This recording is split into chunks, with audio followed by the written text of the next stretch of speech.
Let me ask you this. Again, I'm going to be putting you on the spot a lot. Do you do any personal real estate investing at this point? Is that something you're interested in? I guess people wouldn't really consider this real estate investing, but I did do a couple of wholesales in the past. That's about it. I don't own any properties at this point. Right now, for me, it doesn't make sense just because I'm taking over a property from my pops. Technically, that is my first property, and I plan on renting that out when it makes more sense for me. Sure. So your passion at this point seemed, when we're talking about things like generational wealth and sort of learning the game about how to make properties work for you, you're really focused on your sphere, on helping people you providing the knowledge and the guidance. And that's given it to you for now. Let me ask you this. What have you seen as you go through the journey helping these folks? What do you see as the biggest barrier to entry into real estate ownership or real estate investment? Because I remember myself, gosh, I just wanted to say 7 years ago, but it's probably like 12 years ago now. That first leap is there's a million reasons why you cannot do it. That's all I remember. Like, no, not enough this, not enough that, credit, not this, no experience. What have you seen with your sphere as the toughest thing you have to break through to get started? Honestly, it's not even any of those things that you mentioned. Okay. It's just them believing or thinking that like, oh man, like I don't have enough money to do this, right? And a lot of the times they do. There's buyer programs that you can utilize to get into a property, to house hack it. They may think that they need like an 800 credit score or need to put down 20%. And it's those things that I'm trying to teach my sphere that you don't need that. Like you can actually do this sooner than you think. For sure. And I think that is important to do it as soon as you can. A lot of people are going to wait and maybe put it off, and then it'll just fly off of the radar and they won't do it at all. So let me ask you this then. Let's say a buddy or a referral, someone comes to you and they're looking to move. They say, hey, we want to look at 3-bed, 2-bath condos in Hyde Park, in Norwood, wherever it is.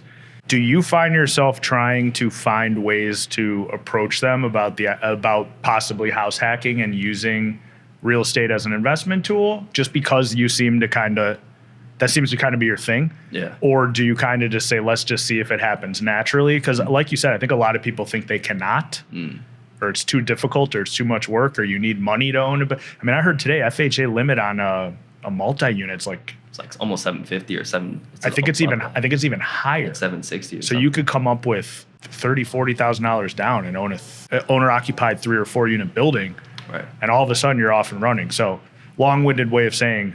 And the answer might be no, but do you find yourself trying to strategically push people in that direction? No, yeah, good question. I do at least bring it up, right? And it's always going to depend on what their budget is, because you're not really finding and where they want to live, of course. So depending on what their budget is and where they want to live, I always at least present the option, right? I think I'd be doing my client a disservice if I didn't at least present it, because everybody thinks they might know everything, but you never know what you don't know, which is kind of something I like to live by. You never, you don't know what you don't know. So I always like to at least present different options, and maybe if they want to explore it a little more, then we can. Yeah, and I also think it varies personality to personality. Sure. There's going to be some folks that you work with that you just know building ownership, living next to people that are paying is just not going to fly. Yeah. And there's others that'll, oh, wow, that's a great idea.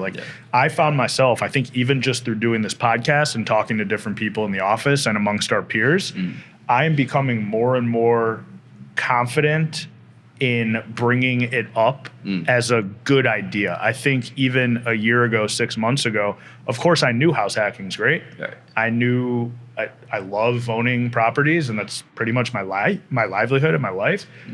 But I still think I had that little thing that you just touched on, that it's just too hard. Yeah. There's too much stuff you have to get through. Yeah. And the more and more I talk to people like you, James, JP, Alex, Ben, Jeremy, it's making me more confident to give my clients who didn't even bring it up the idea. Yeah. I literally had one this past week. This kid moving back to Chicago from California had me looking at condos for him. I kind of knew that he had a budget that could stretch a little bit past the point of just one condo. Yeah. I was like, hey, have you ever considered living in one, renting the other? And now that's all we're looking at. So I think there is something to be said that it's such an intimidating sort of topic. Yeah. And I think it's great to hear that there's people like you out here and on our team that are going out like actually promoting it, because it certainly doesn't make your job any easier as a broker, right? No, yeah. Like you said, then you go back into the other people that you've had on this show who are very like analytical, and like when looking at those properties, you kind of have to be. You kind of have to have like some more tools in your belt. So it does make the job a little bit more difficult, but it's nothing that we can't handle. Well,